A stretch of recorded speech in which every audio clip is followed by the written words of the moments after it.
Hello dears, നമ്മൾ ഇന്ന് ഇവിടെ എടുക്കാൻ പോകുന്നത് 5ാം ക്ലാസ്സിലത്തെ ബേസിക് സയൻസിലെ 4ാമത്തെ ചാപ്റ്റർ ആയിട്ടുള്ള സീഡ് ഓഫ് ലൈഫ്. ഈ ഒരു ചാപ്റ്ററിൻ്റെ ഏറ്റവും ലാസ്റ്റ് വരുന്ന ലെറ്റസ് അസസ് ആ ഒരു ഭാഗത്തിലെ കുറച്ച് ക്വസ്റ്റ്യൻസും ആൻസറൊക്കെയാണ് നമ്മൾ ഡിസ്കസ് ചെയ്യുന്നത്.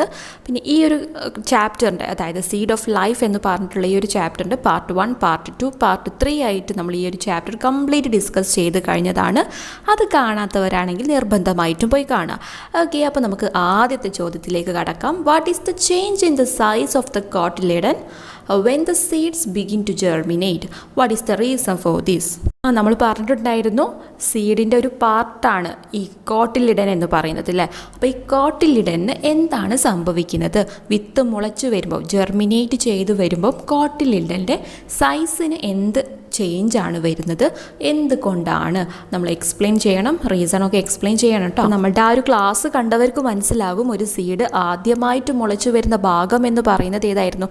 റാഡിക്കിളാണ്. ഈ റാഡിക്കിൾ ഒരു പ്ലാന്റിൻ്റെ റൂട്ടായിട്ടാണ് മാറുന്നത് അല്ലേ. അതേപോലെ തന്നെ പ്ലുമ്യൂൾ ഏത് ഭാഗമായിട്ടായിരുന്നു മാറുന്നത്? സ്റ്റെമ്മും ലീഫൊക്കെ ആയിട്ടാണ് മാറുന്നത്. പിന്നെ അതിൻ്റെ ഇടയിൽ വരുന്ന ഒരു കോട്ട് പോലെ ഇരിക്കുന്ന ഒരു ഭാഗമാണ് എന്തെന്ന് പറയുന്നത്? കോട്ടിൽഡൻ എന്ന് പറയുന്നത്.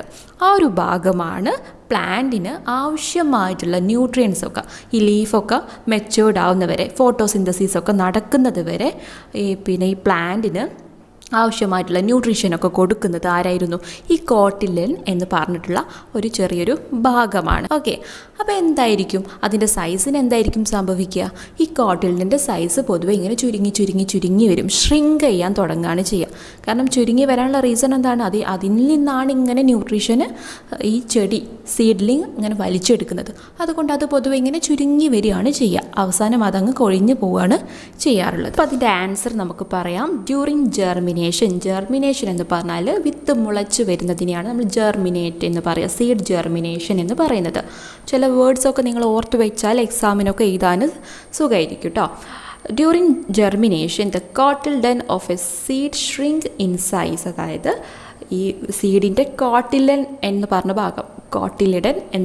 ഭാഗം എന്താവാൻ തുടങ്ങും? ഷ്രിങ്ക് ചെയ്യാൻ തുടങ്ങും. അതിൻ്റെ സൈസ് ഷ്രിങ്ക് ചെയ്യാന്ന് പറഞ്ഞാൽ ചുരുങ്ങാൻ തുടങ്ങും. അപ്പം അതിൻ്റെ കാരണം എന്താണ് അവിടെ കൊടുത്തിരിക്കുന്നത്? Because the nutrients stored in it are used to support the growth and development of the seedlings. അതായത് ഈ ന്യൂട്രിയൻസ് ഈ കോട്ടിൽഡനിൽ സ്റ്റോർ ചെയ്ത് വെച്ചിരിക്കുന്ന ന്യൂട്രിയൻസൊക്കെ ആർക്ക് കൊടുക്കും? ഈ സീഡ്ലിങ് എന്ന് പറഞ്ഞാൽ കുഞ്ഞു തൈകളുണ്ട് അല്ലേ. ഈ ഒരു സീഡിൽ നിന്ന് മുളച്ച് വരുന്ന തൈകൾക്ക് ഈ ഒരു എന്ത് കൊടുക്കും? ഈ കോട്ടിൽഡനിൽ സ്റ്റോർ ചെയ്ത് വെച്ചിരിക്കുന്ന ന്യൂട്രിയൻസൊക്കെ സപ്ലൈ ചെയ്യാണ് ചെയ്യുക. നമുക്ക് എന്തിനു വേണ്ടിയിട്ടാണ്?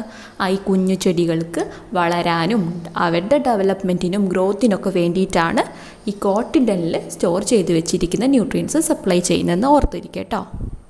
അതുകൊണ്ട് തന്നെ ഇത് വലുതാവുന്നതിനനുസരിച്ച്, ഈ തൈകൾ ഇങ്ങനെ വലുതാവുന്നതിനനുസരിച്ച് ഈ കോട്ടിൽഡനിന് ഇങ്ങനെ ന്യൂട്രിയൻസൊക്കെ വലിച്ചെടുത്ത് അത് ഷ്രിങ്ക് ചെയ്യാണ് ചെയ്യുക, അതായത് ചുരുങ്ങി പോവുകയാണ് ചെയ്യുക. ഇനി അടുത്തത് ഇവിടുത്തെ രണ്ടാമത്തെ ചോദ്യമാണ്. Classify the different plants you see around according to the method of germination from seed, stem, root and leaf. അപ്പോൾ ഇവിടെ നമ്മൾ പറഞ്ഞിട്ടുണ്ടായിരുന്നു, പല ഭാഗങ്ങളിൽ നിന്ന് സീഡ് ജെർമിനേറ്റ് ചെയ്യുന്നുണ്ട്. അതായത് സ്റ്റെമ്മിൽ നിന്ന്, അതേപോലെ ലീഫിൽ നിന്ന്, റൂട്ടിൽ നിന്നൊക്കെ തന്നെ പിന്നെ പ്ലാന്റ് എന്ത് ചെയ്യുന്നുണ്ട്? ജെർമിനേറ്റ് ചെയ്യുന്നുണ്ട്, സീഡ് ജെർമിനേറ്റ് ചെയ്യുന്നുണ്ട്. അപ്പോൾ അത് ഏതൊക്കെ എക്സാമ്പിളാണ്? നമുക്ക് ചുറ്റുമുള്ള പല എക്സാമ്പിൾസും ഇവിടെ എടുത്ത് എഴുതാനാണ്. ഇത് ഞാനൊരു പ്രാവശ്യം ക്ലാസ്സിൽ ഓൾറെഡി പറഞ്ഞതാണ്.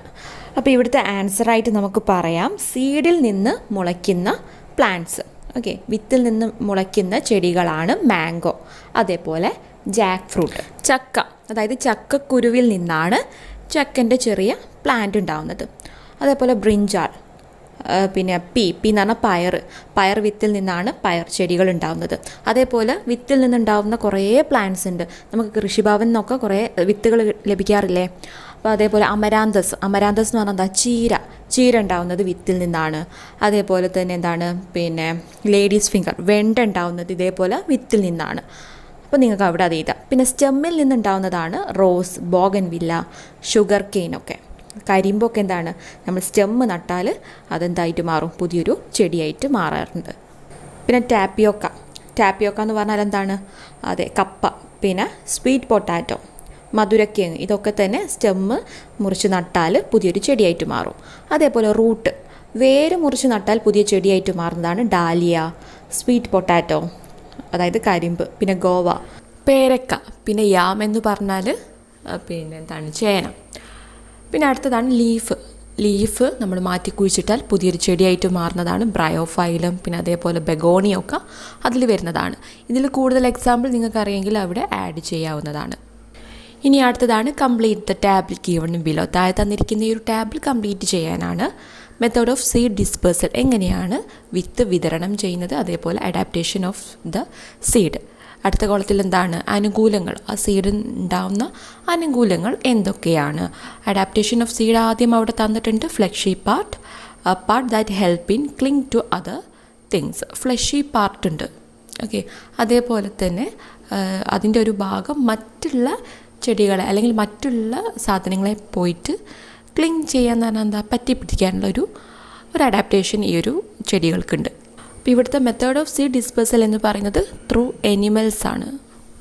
ഇനി രണ്ടാമത്തതാണ് the weight of seed is less hair like part to fly. അതായത് സീഡിൻ്റെ വെയ്റ്റ് എന്ന് പറയുന്നത് വളരെ കുറവാണ്. അതേപോലെ തന്നെ അതിനെന്ത് ഒരു പാർട്ടുണ്ട്, എയർ ലൈക്ക് മുടി പോലത്തെ ഒരു ചെറിയൊരു ഭാഗവും ഈ ഒരു സീഡിനുണ്ട്.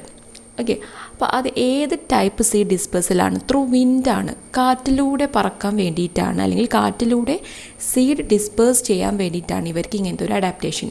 എയർ ലൈക്ക് പാർട്ടും അതേപോലെ ഈ ഒരു സീഡിന് വളരെ ലൈറ്റായിട്ടുള്ള വെയ്റ്റും. ഓക്കെ, അപ്പോൾ അവിടെ ഇതാ ത്രൂ വിൻഡ്. ഇനി അടുത്തത് ത്രൂ വാട്ടറാണ്, അതായത് വെള്ളത്തിലൂടെ ചില സീഡ് ഡിസ്പേഴ്സൽ നടത്തുന്നുണ്ട്. അപ്പോൾ അതിൻ്റെ അഡാപ്റ്റേഷൻ എന്തൊക്കെയായിരിക്കും? അപ്പോൾ നമുക്ക് പറയാം ഫ്ലോട്ട് ഓൺ വാട്ടർ, അതായത് വെള്ളത്തിലൂടെ ഒഴുകാനുള്ള ഒരു കഴിവ് ഈ ഒരു സീഡിനുണ്ട്. അതേപോലെ don't get rot for few days in water, വെള്ളത്തിൽ കുറച്ച് ദിവസം നിന്നാലും ഇത് കേടുവരുന്നില്ല. ഉദാഹരണമാണ് തേങ്ങയൊക്കെ, കോക്കനറ്റൊക്കെ. അതായത് ഈ വെള്ളത്തിൽ എന്താണ് ഇങ്ങനെ ഒഴുകാനുള്ള കഴിവുണ്ട്. അതേപോലെ തന്നെ വെള്ളത്തിൽ കുറച്ച് നേരം നിന്നാലും കുറച്ച് ദിവസങ്ങൾ നിന്നാലും ഇത് പെട്ടെന്നൊന്നും കേടുവരില്ല. അതാണ് ത്രൂ വാട്ടർ സീഡ് ഡിസ്പേഴ്സൽ നടക്കുന്ന ഇതിൻ്റെ അഡാപ്റ്റേഷൻ എന്ന് പറയുന്നത്. ഇത് ലാസ്റ്റാണ് when the fruit is ripen the outer shell split open and the seed are scattered outside. അതായത് ഈ ഒരു ഫ്രൂട്ട് അഡാപ്റ്റേഷനൊക്കെ കേട്ടോ പറയുന്നത്. ഫ്രൂട്ട് ഇങ്ങനെ നന്നായിട്ട് പഴുത്ത് വരുമ്പോൾ ആ ഫ്രൂട്ടിൻ്റെ പുറം തോല് പൊട്ടിത്തെറിക്കും. ഓക്കെ, പൊട്ടിത്തെറിച്ച് സീഡ് ഡിസ്പേഴ്സൽ നടത്തുന്നുണ്ട്. അപ്പോൾ ഇവിടുത്തെ ഈ ഒരു മെത്തേഡ് ഓഫ് ഡിസ്പേർഷൻ എന്താണ്? ബേസ്റ്റിംഗ് എന്ന് പറയാം അല്ലേ, ത്രൂ ബേസ്റ്റിംഗ്, അല്ലെങ്കിൽ പൊട്ടിത്തെറിച്ചുകൊണ്ടാണ്. ഇങ്ങനെ പൊട്ടിത്തെറിച്ചുകൊണ്ട് ബേസ്റ്റ് ചെയ്തുകൊണ്ട് ഇങ്ങനെ സീഡ് ഡിസ്പേഴ്സൽ നടത്തുന്ന സീഡ് ഏതൊക്കെ പ്ലാന്റിൻ്റെതായിരുന്നു? റബ്ബറിൻ്റെത്. അതായത് റബ്ബറിൻ്റെ ആ ഒരു ഫ്രൂട്ട് ഉണ്ട്, ആ ഫ്രൂട്ട് ഇങ്ങനെ പഴുത്ത് വരുമ്പോൾ അല്ലെങ്കിൽ നന്നായിട്ട് പഴുത്ത് വരുമ്പോൾ ഇതങ്ങ് പൊട്ടിത്തെറിക്കും. ആ സൗണ്ട് നമുക്ക് കേൾക്കാൻ പറ്റുന്നതാണ്. റബ്ബറൊക്കെ വീട്ടിലുള്ളവരതാണെങ്കിൽ ഒരു നല്ലൊരു പൊട്ടുന്നൊരു സൗണ്ട് കേൾക്കും. അപ്പോൾ ആ സമയത്ത് അതിൻ്റെ ഉള്ളിലുള്ള സീഡ് എന്ത് ചെയ്യും? പുറത്തേക്ക് തെറിക്കുകയാണ് ചെയ്യുന്നത്. അതേപോലെ ലേഡീസ് ഫിംഗറിൻ്റെത്, വെണ്ടൻ്റെതും ഇതേപോലെ തന്നെയാണ്. നന്നായിട്ട് പഴുത്ത് ഉണങ്ങുമ്പോൾ എന്ത് ചെയ്യും? ഇത് പൊട്ടിത്തെറിക്കും. അപ്പോൾ ഇത്രയേ ഉള്ളൂ ഇവിടുത്തെ ചോദ്യങ്ങൾ എന്ന് പറയുന്നത്. 3 ചോദ്യമാണ്, എന്നാൽ വളരെ പ്രധാനപ്പെട്ട ക്വസ്റ്റ്യൻസാണ് ഇതൊക്കെ. അപ്പോൾ ഞാൻ പറഞ്ഞിട്ടുണ്ടായിരുന്നു ഈ അഡാപ്റ്റേഷനും അതേപോലെ തന്നെ സീഡ് ഡിസ്പേഴ്സലിൻ്റെയും ഒരു ടേബിൾ ഞാൻ ഓൾറെഡി നിങ്ങൾക്ക് ക്ലാസ്സിൽ തന്നിട്ടുണ്ടായിരുന്നു. അപ്പോൾ അത് മാത്രം പഠിച്ചാൽ തന്നെ നിങ്ങൾക്ക് ഏകദേശം ഒരു ഐഡിയ കിട്ടും. ഈ ഒരു ക്ലാസ് കാണാത്തവരാണെങ്കിൽ നിർബന്ധമായിട്ടും പോയി കാണാം. എന്തായാലും എക്സാമിന് ചോദിക്കുന്ന ഒരു പാർട്ടാണിത്. ഓക്കെ, അപ്പോൾ ഇത്രയേ ഉള്ളൂ. അപ്പോൾ എൻ്റെ ചാനൽ ആദ്യമായിട്ടാണ് കാണുന്നതെങ്കിൽ ലൈക്ക് ചെയ്യണം, ഷെയർ ചെയ്യണം, അതേപോലെ തന്നെ സബ്സ്ക്രൈബും ചെയ്യണം. താങ്ക്